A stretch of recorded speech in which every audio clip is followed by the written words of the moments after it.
Hey, good evening, hello, greetings, and salutations from Joe here in the Rust Shop. It is, what is it, 8:49-ish, somewhere around there. Yeah, figure I'll make a little video here. I'm off tomorrow, taking the day off.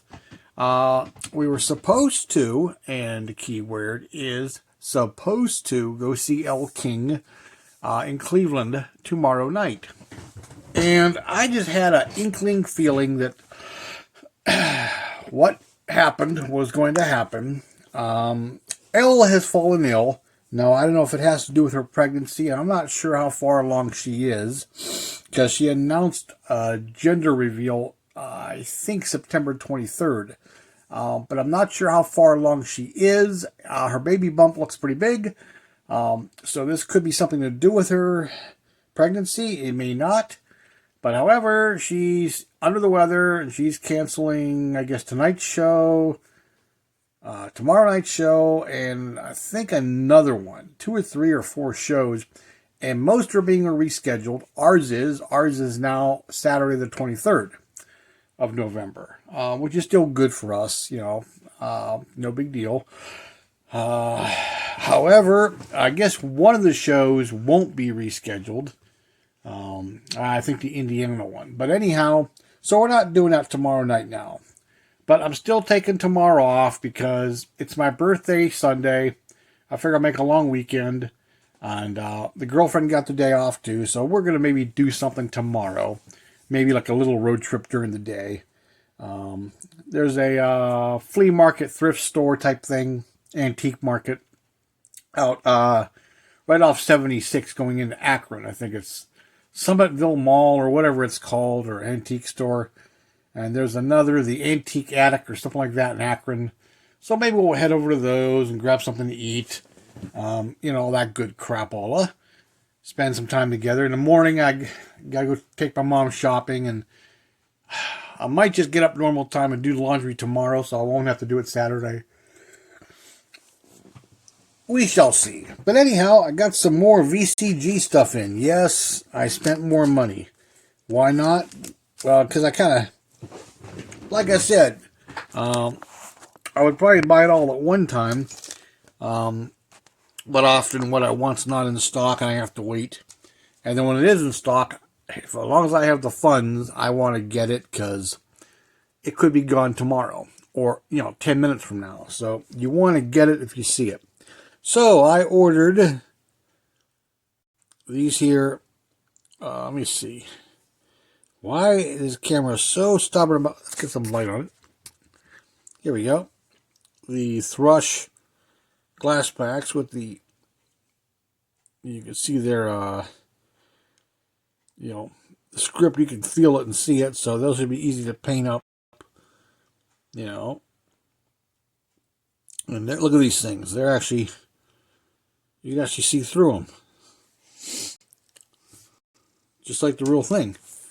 I got these. These are the big block Mopar Performance valve covers. Come on, why don't you? There they go. I got a pair of these.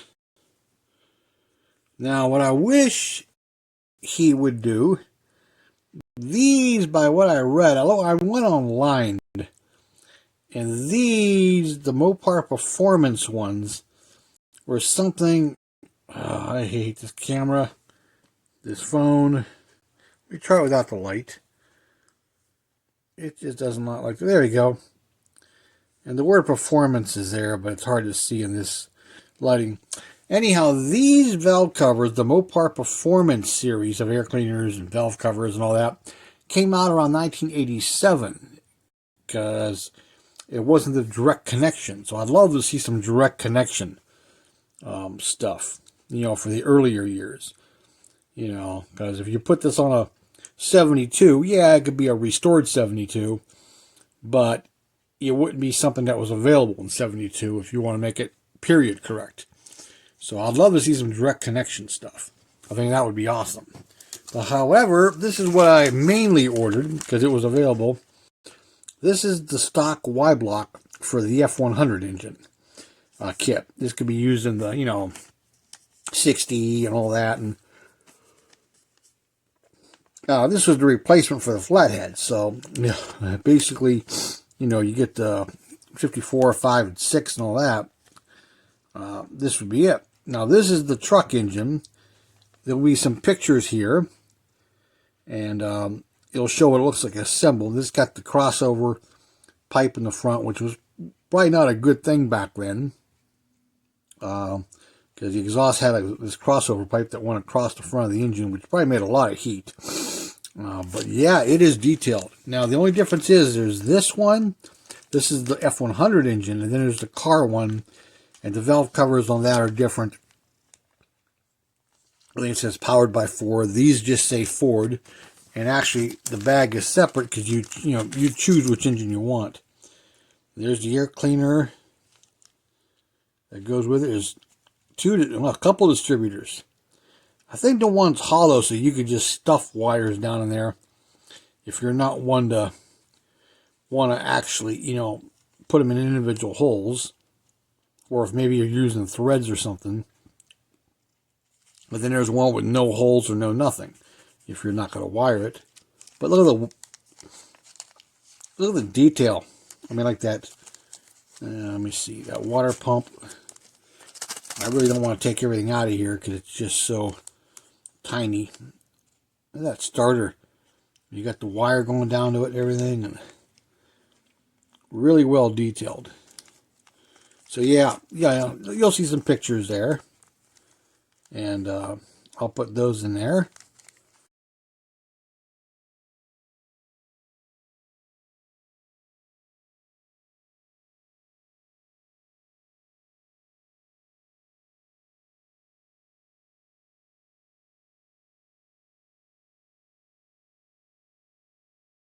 Yeah, so that's it there. That's what it looks like done. And here's the transmission. You have a choice of the auto or the manual. And since the truck has the 3 pedals, well, I want the manual.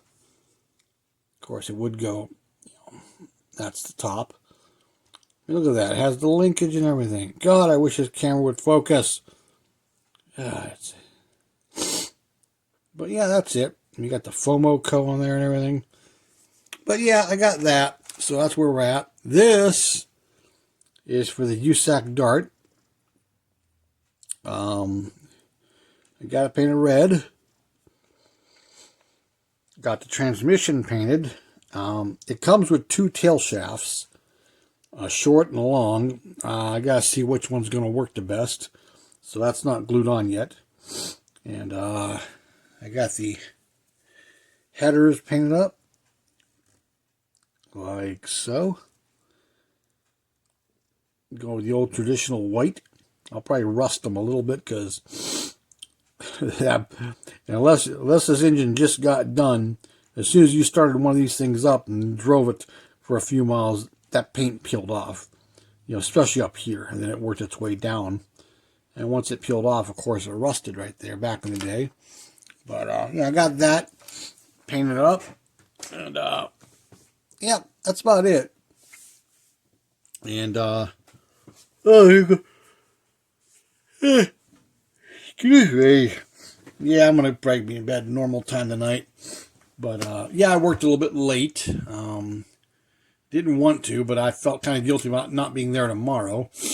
And so I want to at least get the one part of the one finished, the step bars on this truck we're doing. And so mechanically it's done. It just has to get a detailed job.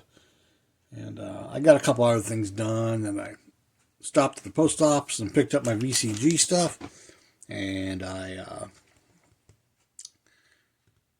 got something to eat at the store. Excuse me again. Joe is tired. But yeah, so Joe's going to decide if I got my alarm on, it's a weekday. So if I wake up and I'm not terribly tired when the alarm goes off, I may just get up, go down the laundromat, do that, get that done, fold the clothes, run out to my mom's place, take her shopping, which is basically right next door. run her back to her apartment, and then head home and call the girlfriend, and we'll go. Go pick her up, and we'll go do whatever for a few hours. But get it. Sorry, but oh god, yeah, it was a long day, very busy. Everything we did turned out to be more involved than what we thought. We did a cap on a new Ranger, and never before in all the years, this is probably the number one hardest cap we ever did. The second hardest would be the original Honda Ridgeline, because the cap had no front. It actually like almost El Camino'd itself up against the back of the cab, and there were these caps in the roof of the truck. You had to pry these plastic things out, and there were these threaded holes down there, and the cap went over top of that somehow, and it bolted down in the front, and then you put clamps on the inside of the bed somewhere, and what it did is it drew it. If this is your back window here, it drew the cap down and against it. And it had a big rubber seal, where the window was. There was no front to the cap. It just literally, went right up against that window. And then the rest of it went on as normal. Well, this stupid Ranger, it comes off the truck, and I didn't see it when I unloaded it, because you unload it from the back with the forklift. You lift it up, and we put it on our rack. Well, on the front shipping boards is this cardboard box. Whoop, damn it. You want to do that. There's this cardboard box about, yay big. And I open it up, and there's all these brackets and a template and these instructions. So while I did the wiring, Tom did this cap, and you have to put this templates on there, and you have to drill holes in the top, and then you have to pop where the stake pocket cap's out, and you put these inserts in there, and oh my god, you gotta line everything up. You gotta take the factory, at least in this truck, you gotta take the factory bed liner out, which is multiple pieces. It's a front wall, two sides, and a bottom. You gotta take it out, put these brackets in, trim the bed liner, put it back in, first, and then put the brackets around it. And you have to line up this cap. There is no adjustment once it's on the truck. Like normal caps, if they're a little bit too far one way or the other, you can loosen the clamps and move them. This one, you ain't doing that. It got holes in the sill that go directly into the bed caps, and that's where it's bolted. So if they mold it out of shape a little bit, or if the truck was built a little bit cattywampus, ain't a damn thing you could do about it, except for wallowing the holes out really, really big and moving it around. So we got that wired up. I spent how much extra time wiring it, and Tom spent excuse me again. Tom spent so much time struggling trying to get the one bolt in the pre-made hole.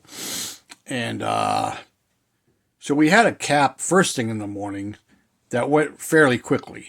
It was a Nissan truck. It didn't have nothing fancy. It went relatively quickly. This one took us till early afternoon. And then Tom had to go do something. And we ate a quick lunch, and I started on this other truck that was supposed to be easy, but it turned into a bear. Oh my God. It's I'm so glad the day is over. So, but that's about it. Yeah, I'm going to go ahead and move on here. Also at the end of this part of the video, there's going to be some still pictures. And what those are is a Ram truck we did. We put some, you'll see the wheels. We put some bronze colored wheels on it. They had black wheels, but now they're black with the bronze spokes. And the customer wanted all his emblems, the lettering on his emblems, and the two grill bars that go around the word Ram on either side of it, done in bronze. So I took the hubcaps to these wheels that had the bronze color over to a paint shop, and I got it matched up as closely as I could with some color chips. And they put some paint in a spray can for me. And so I had to take these apart and paint them and then put them back on. And then the side emblems, I literally masked them off on the truck, put masking paper all around it, sprayed them on the truck. I then took all the masking off, and I took thinner with my favorite little Q-tips here that I use. You know, the good more like some makeup ones that a lot of us use. And I dipped it in thinner, and I rubbed the paint off the high parts of all the letters and the trim around it. And of course, it would load up. So you flip it over, do another half of the letter, toss that one, pick another one. I had a cap full of thinner, and I did both of them. It took about an hour to do both of those emblems. And the hardest part about the little bars around the word Ram was getting them off the damn grill. The letters are hard enough. You're going to break some tabs unless you pull the grill off and, squeeze the tabs on the backside. But what few you break, you can put double-side tape and wedge them back on. But these two, those require the grill coming off. I finally found an article on it, and everyone said, don't even think of trying it without taking the grill off. If you think the letter ones are tight, those are even tighter. So we ended up taking the damn grill off, which you got to take off like 20 some other bolts and clips. And we were able to lean the grill down and, use a little screwdriver and pry the tabs and push them off. Putting them back on is easy. You just snap them back on. But, oh, God. So we got a lot of time into that. But hopefully the customer loves it. We'll find out tomorrow when he picks it up, because it went to get ceramic coated this morning. It'll probably be back tomorrow. And I won't be there, but again, my boss will let me know. Hopefully the guy's happy with it. The color, like I said, is a little bit lighter, but it's close enough. Okay, well, hey, I kept you busy for a little bit. Joe is going to go get ready for bed in a bit, and I'll get up in the morning and see what I feel like doing.